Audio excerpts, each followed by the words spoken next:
भारत माता की इंकलाब, इंकलाब, इंकलाब। आम आदमी पार्टी, आम आदमी पार्टी।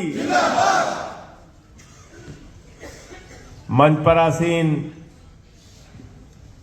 आम आदमी पार्टी असम के स्टेट प्रेसिडेंट डॉक्टर भुवन चौधरी जी, आम आदमी पार्टी के स्टेट के in charge Rajesh Sharma ji, vice president Laxmikant Dubey ji, Manoj ji,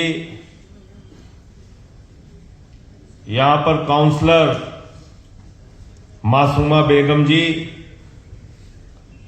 Victor Gogoi,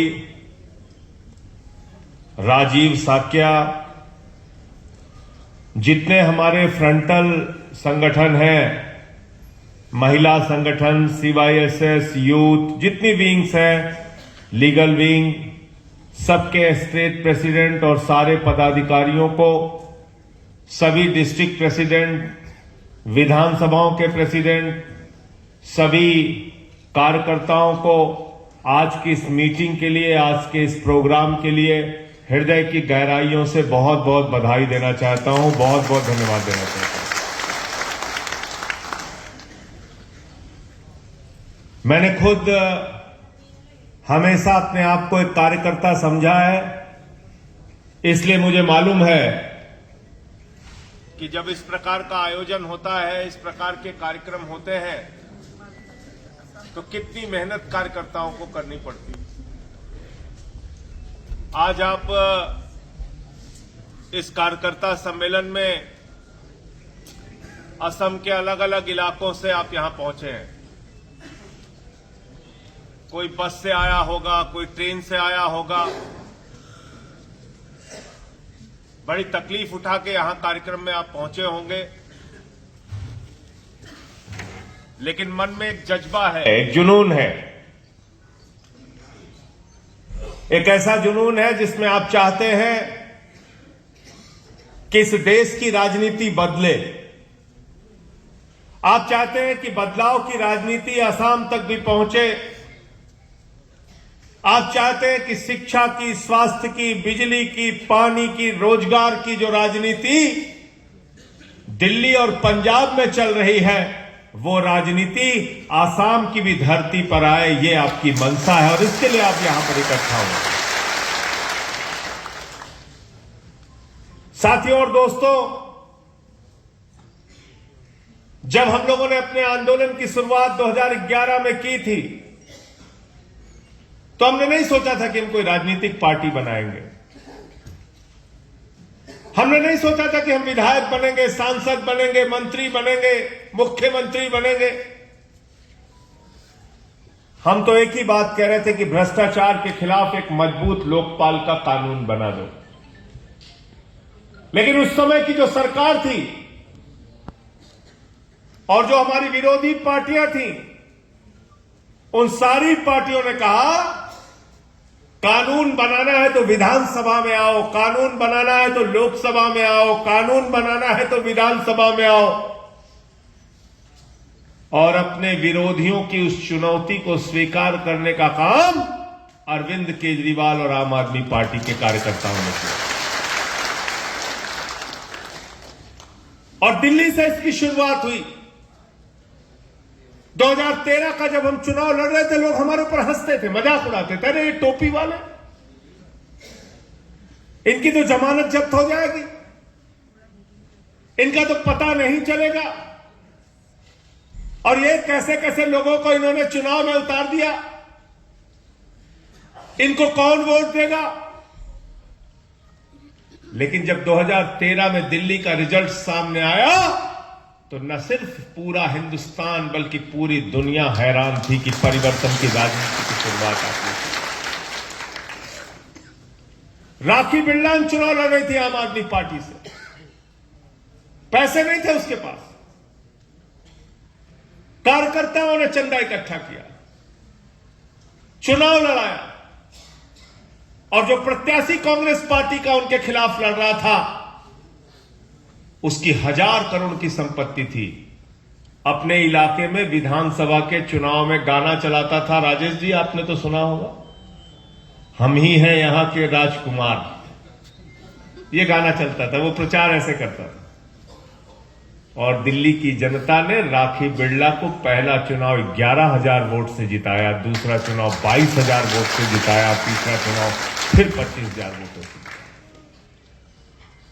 Akhilesh Tripathi वहां गए थे चुनाव लड़ने के लिए, नहीं गए थे तैयारी करने कि आईएएस बनेंगे, पीसीएस बनेंगे।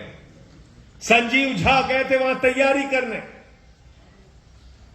तमाम ये नौजवान साथी, ये कोई विधायक बनने नहीं गए थे, तो गए थे वहां आईएएस बनने के लिए, वहां पीसीएस बनने के लिए, तैयारी करने के लिए। लेकिन ये सारे लोग आंदोलन में आए, आंदोलन से पार्टी बनी तो चुनाव लड़े, और चुनाव लड़े तो उनके पास पैसे नहीं थे, साधन नहीं थे, संसाधन नहीं थे। जनता ने नोट भी दिया, जनता ने वोट भी दिया, इनको विधायक बनाया, मंत्री बनाया, चुनाव दिया।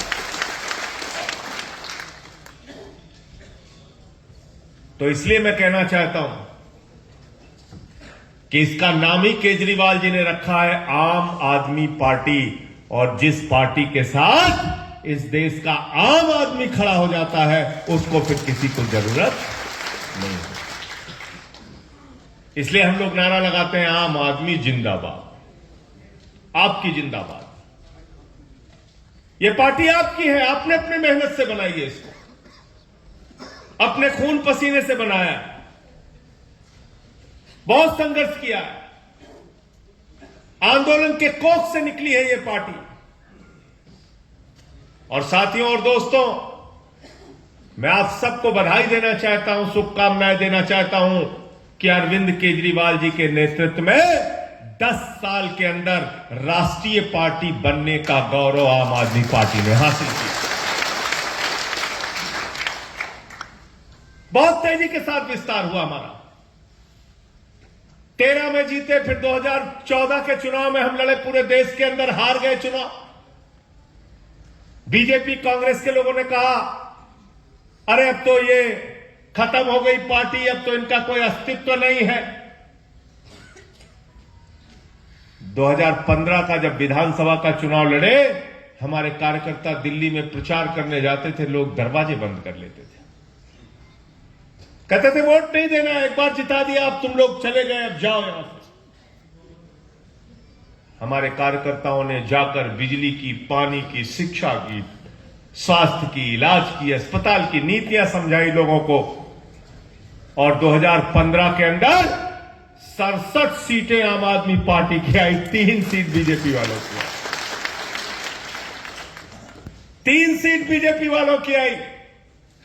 कई बार मुझसे लोग कहते हैं, जब भाजपा वाले, कांग्रेस वाले जब एक दूसरे के आरोप आम आदमी पार्टी के ऊपर लगते हैं, कोई कहता है बीजेपी की बी टीम है, कोई कहता है कांग्रेस की बी टीम है, हम कहते हैं हम ना बी टीम है ना ए टीम है, हम तो इस देश के लोगों की नंबर 1 टीम है, और हमारे में तो आम आदमी लिखा हुआ है। हमारी तो शुरुआत ही डबल ए से होती है।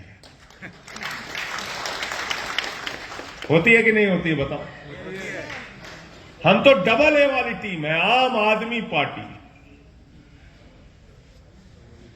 तो जो लोग कहते हैं कि ये बीजेपी की बी टीम है, मैं उनसे कहता हूं, सबसे ज्यादा अगर भारतीय जनता पार्टी को किसी पार्टी ने धूल चटाने का काम किया है, बुरी तरीके से हराने का काम किया है, तो आम आदमी पार्टी ने किया है।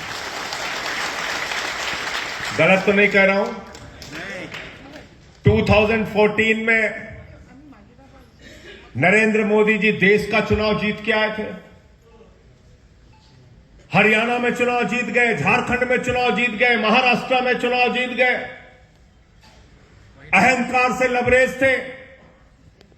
दिल्ली के अंदर पहुंचे तो उन्होंने कहा केजरीवाल तो आतंकवादी है, इसको वोट मत देना, केजरीवाल तो नक्सलवादी है, इसको वोट मत देना। दिल्ली की जनता को बुरा लगा। ऐसी भाषा नहीं बोलनी चाहिए प्रधानमंत्री को। लोग रोए, लोगों ने प्रतिज्ञा ली, प्रण किया कि जिसको तुम नक्सलवादी कह रहे हो उसको हम दिल्ली के मुख्यमंत्री की कुर्सी पर बैठाने का काम करेंगे। 67 सीटें दी और 3 सीट भारतीय जनता पार्टी की आई।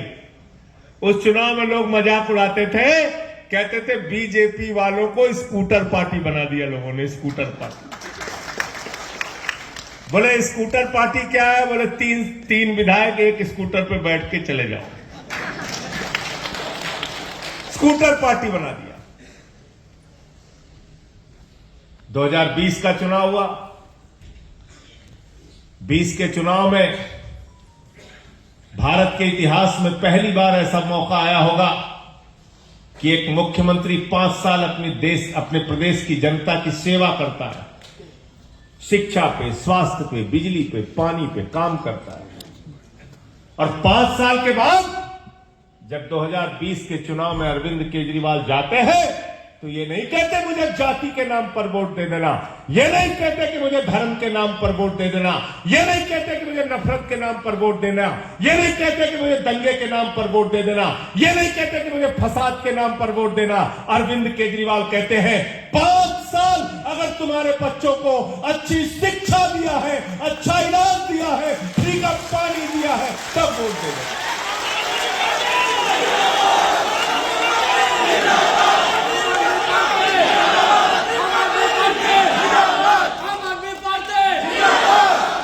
बताओ कहा था कि नहीं कहा था?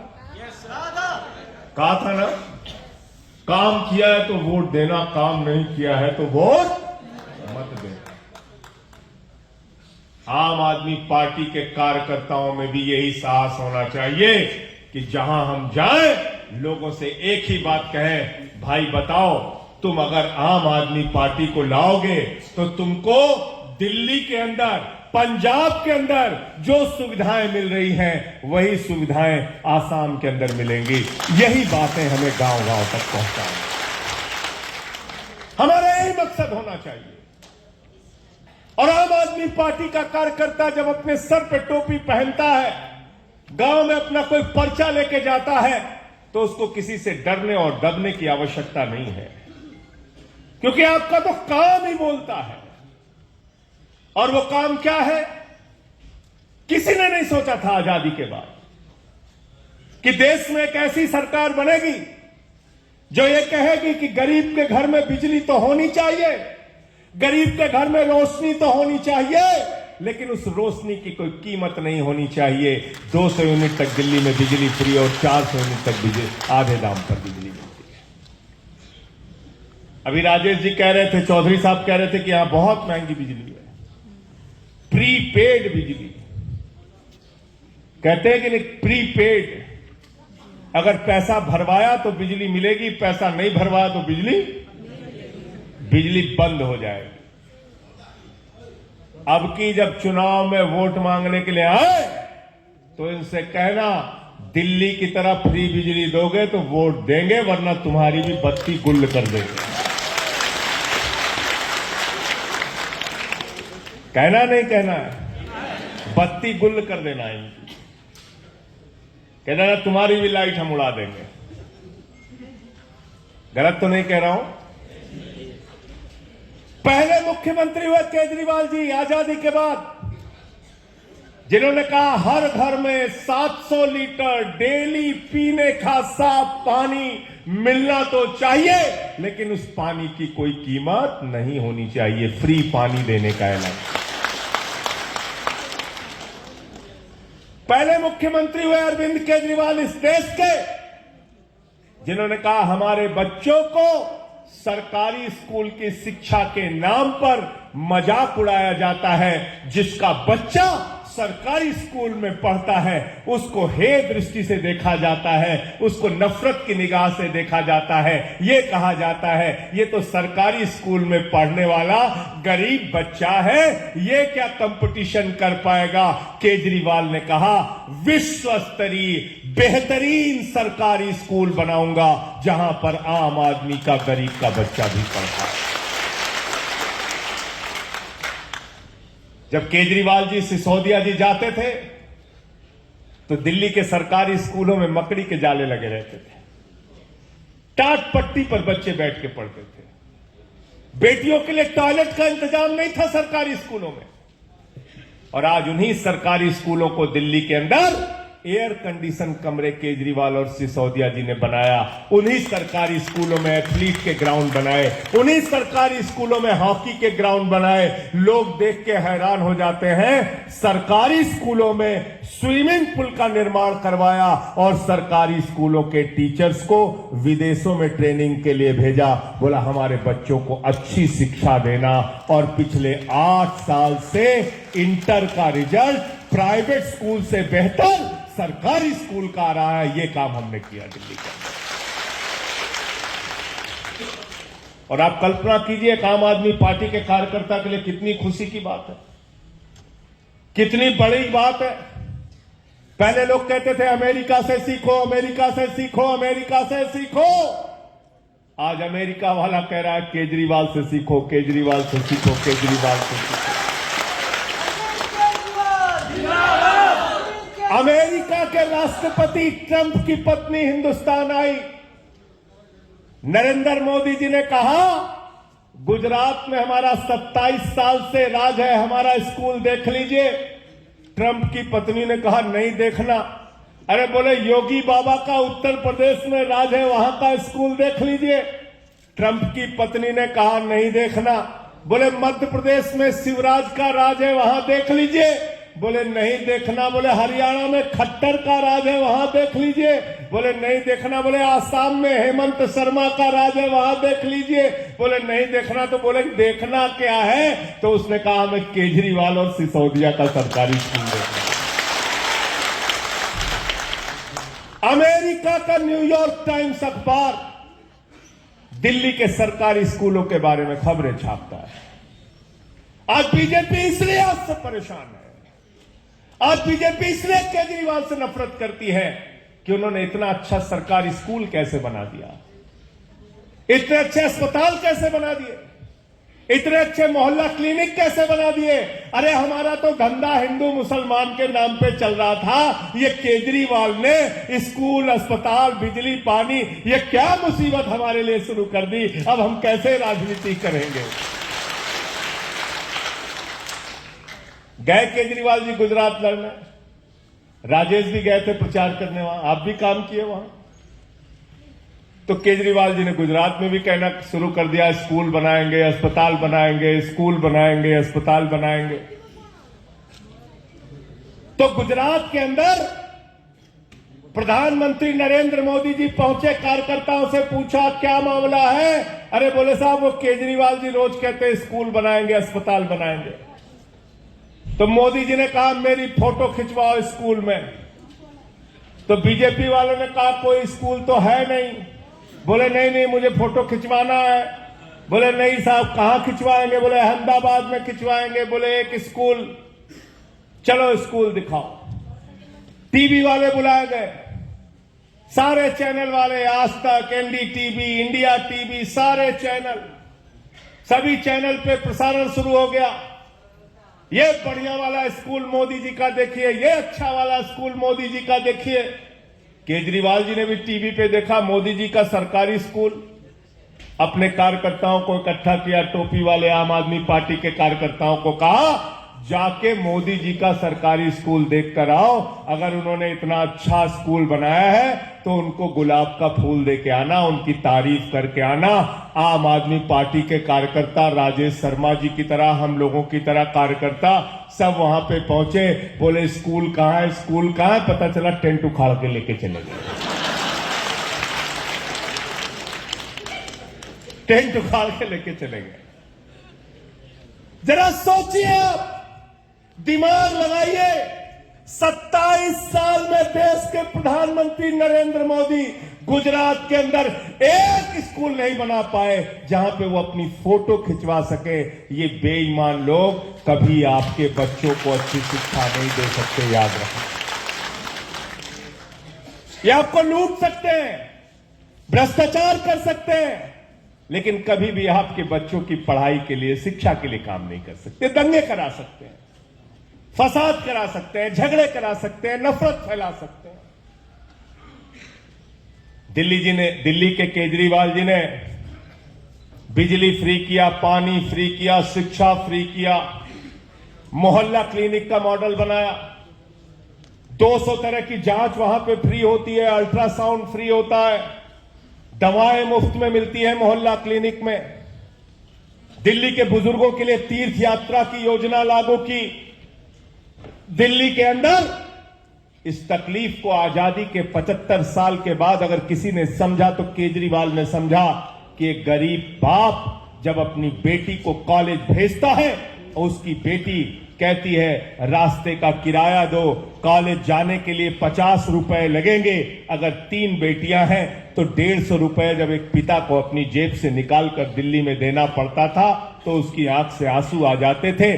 सुबह उठता था तो अपनी जेब देखता था, अपनी बेटियों का चेहरा देखता था। इस तकलीफ को केजरीवाल जी ने समझा और कहा पूरे दिल्ली में माताओं, बहनों और बेटियों के लिए बस की यात्रा पूरी तरीके से चली। और इतना सारा काम करने के बाद भाजपा वालों ने कहा अरे भाई सब कुछ free free free free free free दिए जा रहे हो, तुम्हारे बजट का क्या होगा, तुम्हारा बजट तो बर्बाद हो जाएगा। यही बात तो कहते हैं ना बीजेपी कांग्रेस वाले, अरे सब कुछ फ्री नहीं दे सकते, बजट बर्बाद हो जाएगा, लुट जाओगे, इतना पैसा कहां से लाओगे। केजरीवाल ने वो भी करके दिखा दिया। पिछले 8 साल से दिल्ली का बजट देश में एकमात्र राज्य है जो मुनाफे का बजट है, घाटे का बजट। ये इतनी लंबी बात मैं आपसे इसलिए कर रहा हूं कि नरेंद्र मोदी जी की जो सरकार काम कर रही है वो अपने दोस्त के लिए काम कर रही है, अपने मित्रों के लिए काम कर रही है, अपने पूंजीपति साथियों के लिए काम कर रही है। संसद के अंदर सरकार ने जवाब दिया, लोकसभा राज्यसभा के अंदर इस देश की मोदी जी की सरकार ने जवाब दिया कि हमने अपने दोस्तों का, पूंजीपतियों का 13 लाख करोड़ रुपए माफ किया है। कितना माफ किया है? 13 लाख करोड़ रुपए। 13 लाख करोड़। जीरो लगाते लगाते थक जाओगे। आपका 13,000 बाकी होगा तो कॉलर पकड़ के हवालात में बंद कर देंगे। लेकिन 13 लाख करोड़ रुपए अपने दोस्तों का मोदी जी ने माफ किया। और नरेंद्र मोदी जी के जितने दोस्त हैं वो आपका बैंकों से पैसा लूटते हैं और लूट के हिंदुस्तान छोड़ के भाग जाते हैं। नाम याद दिलाऊं आपको कि याद है? नीरव मोदी ने कितना लूटा? कितना लूटा? 20,000 करोड़। 20,000 करोड़ रुपए नीरव मोदी और मेहुल चौकसी ने बैंकों से खाली कर दिया और लूट कर चले गए, आराम से लंदन में बैठे हुए। ललित मोदी ने 3,000 करोड़ रुपए बैंकों का खाली कर दिया।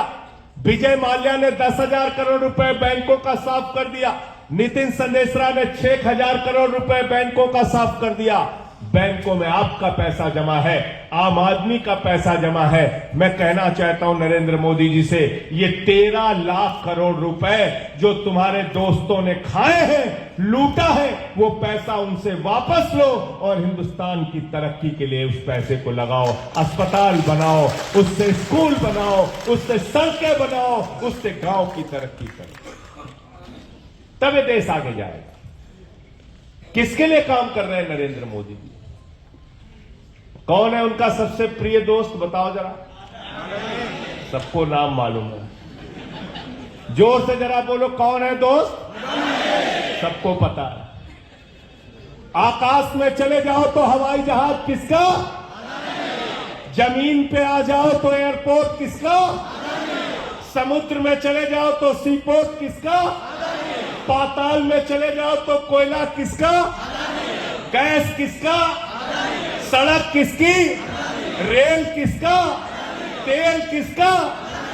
आकाश से लेके पाताल तक नरेंद्र मोदी जी ने सब कुछ अडानी को दे दिया।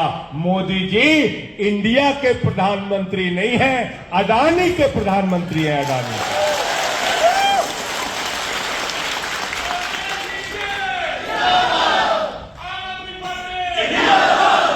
अडानी के प्रधानमंत्री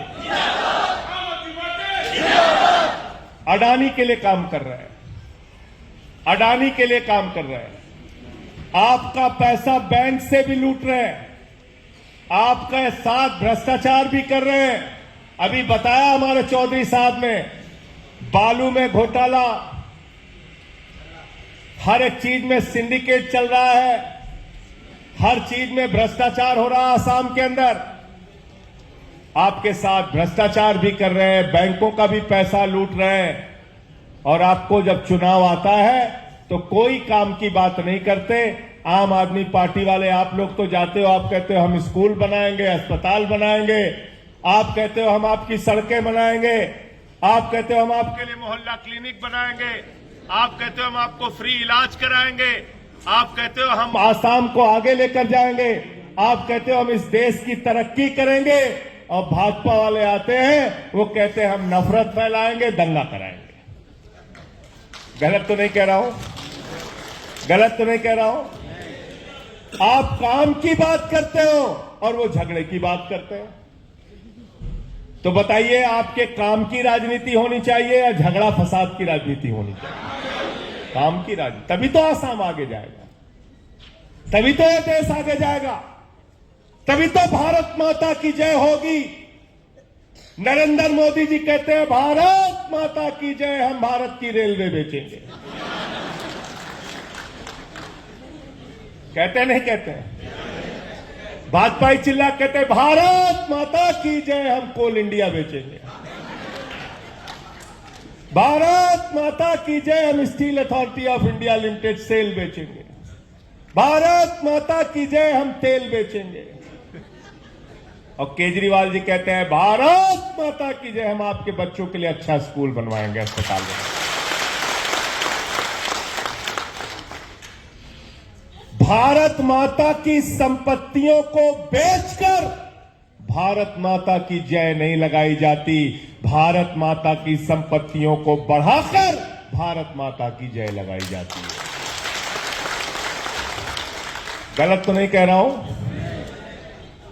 देश बेचने वाले लोग वो भारत माता की जय लगाते हैं, बेईमानी करते हैं। तो राम मंदिर में भी इन लोगों ने चंदा खाया, मैंने उसका भी खुलासा किया था। 2 करोड़ की जमीन 5 मिनट में 18.5 करोड़ में भाजपाइयों ने खरीदी। मैंने पूरा कागज पकड़ा इनका, मैंने कहा ये क्या कर रहे हो? मैंने गाना गाया, मैंने कहा देखो ऐ दीवानो ऐसा काम ना करो और राम का नाम बदनाम ना करो। तो भाजपाइयों ने कहा संजय सिंह जी राम राम जपना, पराया माल अपना।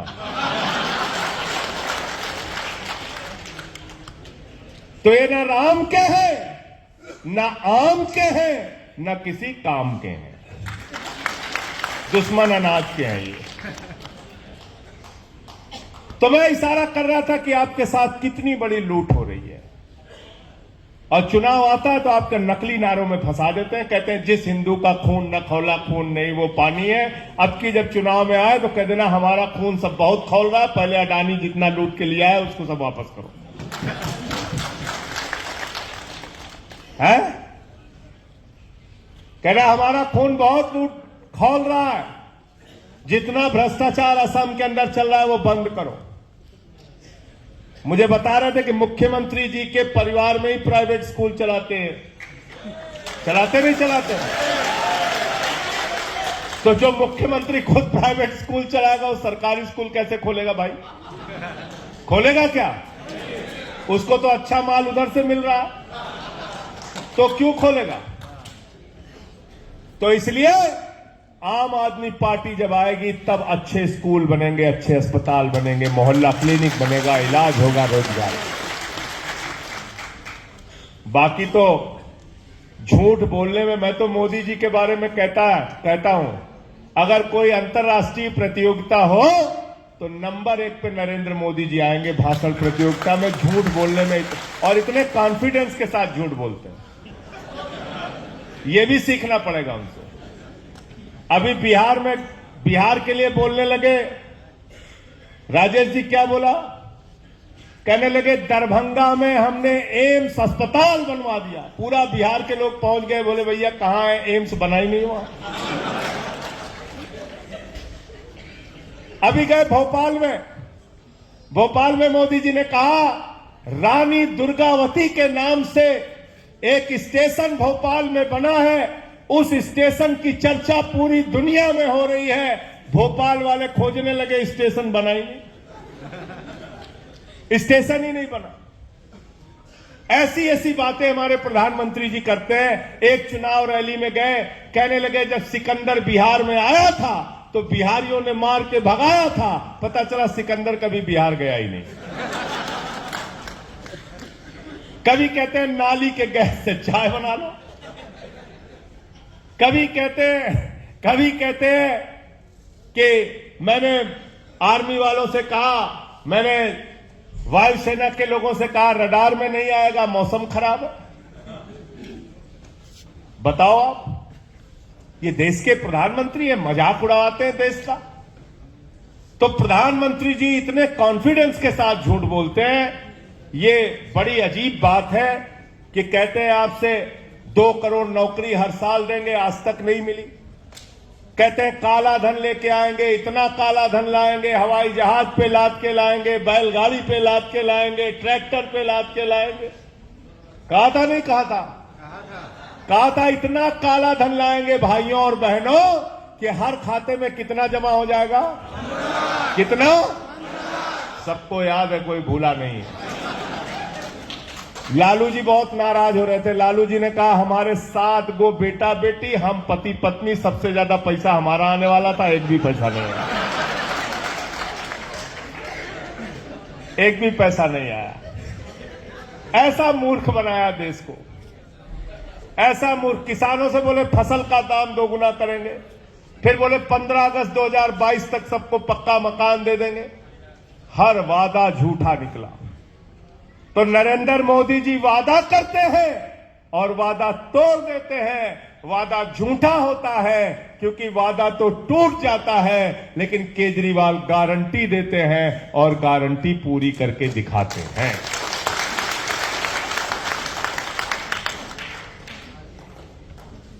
आज जो हालात चल रहे हैं देश के, आपसे छिपे नहीं है।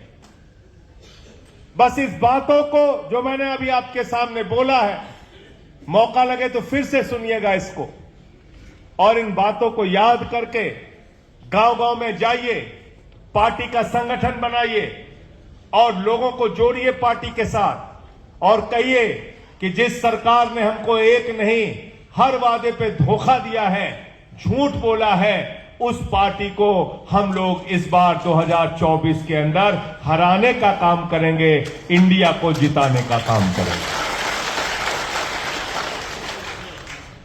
हमने इंडिया गठबंधन बना दिया, उससे नाराज हो गए, कहते हैं हम इंडिया का नाम ही बदल देंगे। बताओ आप, कल को भारत के नाम से गठबंधन बन जाएगा, कहेंगे हम भारत का नाम बदल देंगे। कल को हिंदुस्तान के नाम से कोई गठबंधन बन जाएगा, कहेंगे हम हिंदुस्तान का नाम बदल देंगे। ये कौन सी सनक है भाई? बाबा साहब डॉक्टर भीमराव अंबेडकर जी ने इस देश का कॉन्स्टिट्यूशन लिखा, इस देश का संविधान लिखा, और उस संविधान में लिखा India that is Bharat shall be A union of states. ये लिखा है बाबा साहब डॉक्टर भीमराव अंबेडकर ने आर्टिकल की पहली धारा। कितनी बार है? 900 बार देश के कॉन्स्टिट्यूशन में इंडिया लिखा हुआ है, 900 बार। इसलिए मैं भाजपा के लोगों से कहना चाहता हूं, हमारे इंडिया का, हमारे भारत का, हमारे हिंदुस्तान का नाम बदलने की कोशिश मत करना। ये मुल्क तुम्हारे बाप का नहीं है, एक एक आम आदमी का है, 140 करोड़ लोगों का। आप नाम बदलोगे इस देश का। और इसलिए साथियों और दोस्तों, इनसे लड़ना होगा, इनसे संघर्ष करना होगा, इनकी असलियत लोगों को बतानी होगी कि ये सरकार आपके बच्चों के लिए नहीं चला रहे, ये सरकार आपको रोजगार देने के लिए नहीं चला रहे, ये सरकार आपको किसान के फसल का दाम देने के लिए नहीं चला रहे, ये सरकार महंगाई कम करने के लिए नहीं चला रहे, ये सरकार पूरे देश का संसाधन लूटकर अडानी को नीलाम करने के लिए चला रहे, अडानी को देने के लिए चला रहे। पूरी व्यवस्था, देश के सारे संसाधन एक ही आदमी को देने के लिए सरकार चला रही है। इसलिए आपको अपना संदेश गांव-गांव में पहुंचाना पड़ेगा। आम आदमी पार्टी के संगठन के बारे में जो जानकारी चौधरी जी ने, राजेश भाई ने और अभी प्रदेश कार्यकारिणी की मीटिंग थी, जो जानकारी इन लोगों ने दी, हमारे साथियों ने, बहुत तेजी के साथ आसाम के अंदर आम आदमी पार्टी बढ़ रही है। इसके लिए आप सबको बहुत बहुत बधाई। आप सब मेहनत कर रहे हैं, तेजी के साथ आप अपना संगठन बढ़ा रहे हैं। ऐसे ही संगठन का विस्तार करिए। जब हम लोग, आपको यकीन नहीं होगा, आंदोलन जब हमने शुरू किया था तो हम तो उम्मीद कर रहे थे कि 2-3 हजार लोग आ जाए तो बहुत बड़ी बात है। राजेश जी गलत कह रहे हैं। जंतर मंतर पे हम लोग सोच रहे थे 3,000 लोग आ जाए, केजरीवाल जी सोच रहे थे 3,000 भी आ जाएंगे तो बहुत होगा। आज तो देश के किसी भी हिस्से में चाहो तो हजारों हजार लोग आम आदमी पार्टी के साथ जुड़ने के लिए तैयार हैं। आज देश के हालात को नफरत के नाम पे, नफरत की बुनियाद पे इस देश को बांटने का काम किया जा रहा है। मणिपुर पिछले 4-5 महीने से चल रहा है। देश के प्रधानमंत्री को उसकी चिंता नहीं। एक बार भी मणिपुर के हिंसा के ऊपर आवाज प्रधानमंत्री ने नहीं निकाली। और जब मैंने देश की संसद में कहा मणिपुर पे जवाब दो, मणिपुर पे जवाब दो, मुझे सस्पेंड करके बाहर कर दिया। अभी तक भी मुझे सस्पेंड किया हुआ है, लेकिन मैं इनसे डरने वाला नहीं, उनसे लड़ने का काम करूंगा।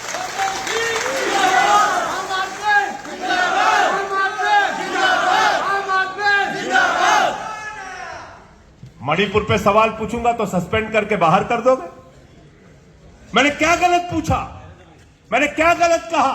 अगर महिलाओं के साथ गैंगरेप की घटनाएं हो रही हैं, अगर वहां धार्मिक स्थल तोड़े और जलाए जा रहे हैं, अगर लोगों के घर जलाए जा रहे हैं, हत्याएं हो रही हैं, तो आम आदमी पार्टी का एक एक कार्यकर्ता देश के प्रधानमंत्री से सवाल पूछेगा। हम सब सवाल पूछेंगे। हमको आप सस्पेंड करके हमारी आवाज को दबा नहीं सकते। दिल्ली से लगा हुआ नू का इलाका है, मेवात का इलाका, वहां झगड़े करा दिए, वहां दंगे फसाद करा दिए। अरे हमारे बच्चों के लिए काम करो, स्कूल अस्पताल बनाओ, देश की तरक्की करो, सड़कें बनाओ। बेईमानी करते हो। दिल्ली के अंदर एक सड़क बनाई इन्होंने द्वारका एक्सप्रेसवे के नाम से। आपको मालूम है कितने में वो सड़क बनी? 18 करोड़ रुपए में वो सड़क सैंक्शन हुई थी। 250 करोड़ रुपए प्रति किलोमीटर में सड़क बन रही। बताओ आप, सोने की सड़क बना रहे हैं। 250 करोड़ रुपए प्रति किलोमीटर, पर किलोमीटर में 250 करोड़ की सड़क। इतनी बड़ी बेईमानी कर रहे हैं लोग। तो इसलिए 2024 में एनडीए वालों का बोरिया बिस्तर बांध के इनको वापस भेजना है। भेजना चाहते हो कि नहीं भेजना चाहते हो? जिताना किसको है? इंडिया को जिताना है। और एनडीए बोले साहब, इंडिया की बैठक के बाद एनडीए वालों ने बहुत बड़ी मीटिंग कर ली। मैंने कहा कितनी बड़ी कर ली? बोले उनके आपके 26 आए, उनके 38 आए। तो मैंने कहा उनके तो 26 ऐसे थे जिनके एक भी विधायक और सांसद ही नहीं थे। तो हमसे पूछे कौन कौन से दल आए? मैंने कहा एनडीए में जो गठबंधन में जो पार्टी आई, जो दल आए, उनका नाम था हम, तुम, क्यों, कहां, कैसे, लेकिन, वेकिन, मेकिन, कामा, फुल स्टॉप, सबको बुला लिया।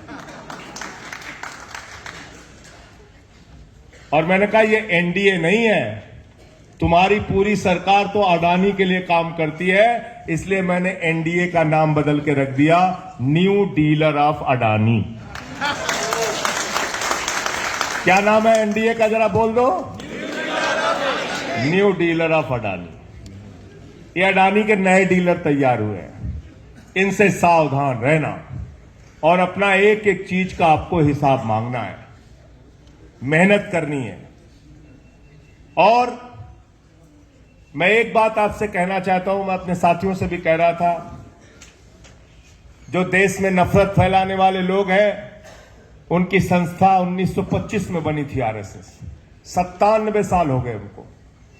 75 में तो उन्होंने अपनी पार्टी जनसंघ बंद करके शामिल हो गए थे जनता पार्टी में। 80 में फिर पार्टी बनाई, 84 में उनकी 2 सीट आई थी। तो इसलिए आज बहुत सालों की 97 साल के उनका जो काम करने का तौर तरीका, धंधा जो भी है, उसके बाद अब वो सत्ता में आए। हमने तो 10 साल में केजरीवाल जी के नेतृत्व में आम आदमी पार्टी को राष्ट्रीय पार्टी बना दिया। मैं तो आपके एक ही बात कहना चाहता हूं, मेहनत से, निष्ठा से, धैर्य से काम करते रहोगे। दिल्ली के अंदर आपकी भी एक दिन सरकार होगी और जो नीतियां आप दिल्ली और पंजाब में देख रहे हो, ये पूरे देश में हम लोग लागू कर पाएंगे। एक एक चीज को हम लोग लागू कर पाएंगे। आप सबका, हमारे एक साथी का जिक्र करके मैं अपनी बात को खत्म करूंगा। अभी बातचीत हो रही थी तो यह हुआ कि भाई बहुत आंदोलनों में पकड़ते हैं, गिरफ्तार करते हैं हम लोगों को। अपने जो साथी स्पोक्स पर्सन है, क्या नाम उनका, सुशांत ने करप्शन का मामला उठाया, 26 दिन उस नौजवान को जेल में रखा, फिर अभी उठा के 4-5 दिन के लिए अभी फिर जेल में रखा। मैं इस मंच के माध्यम से हेमंत विश्व शर्मा की सरकार को यह कहना चाहता हूं, आम आदमी पार्टी के कार्यकर्ताओं को जेल, लाठी और मुकदमे से डराने की कोशिश मत करना, एकदम कोशिश मत करना। और अगर आपको जानकारी हासिल करनी है तो दिल्ली में मोदी जी से और उत्तर प्रदेश में योगी जी से पूछ लेना। 23 FIR मेरे ऊपर किया था, एक दिन में 9 FIR किया। इससे हम लोग डरते नहीं। आम आदमी पार्टी की फौज है, ये और बढ़ेगी, इसका कारवा और बढ़ेगा। हृदय की गहराइयों से आप सबको आज के इस कार्यक्रम की सफलता के लिए बहुत बहुत बधाई। 2024 में एनडीए की विदाई करनी है, इंडिया को लाना है, इंडिया को जिताना है। जुड़ेगा भारत, जीतेगा इंडिया। चिंता मत करना, जो भी परिणाम आएगा, जो भी फैसला होता है इंडिया गठबंधन का, उस फैसले के साथ हम लोगों को खड़े रहना है। बहुत बहुत शुक्रिया। इंकलाब जिंदाबाद, आम आदमी जिंदाबाद। Thank you Sanjay Singh ji.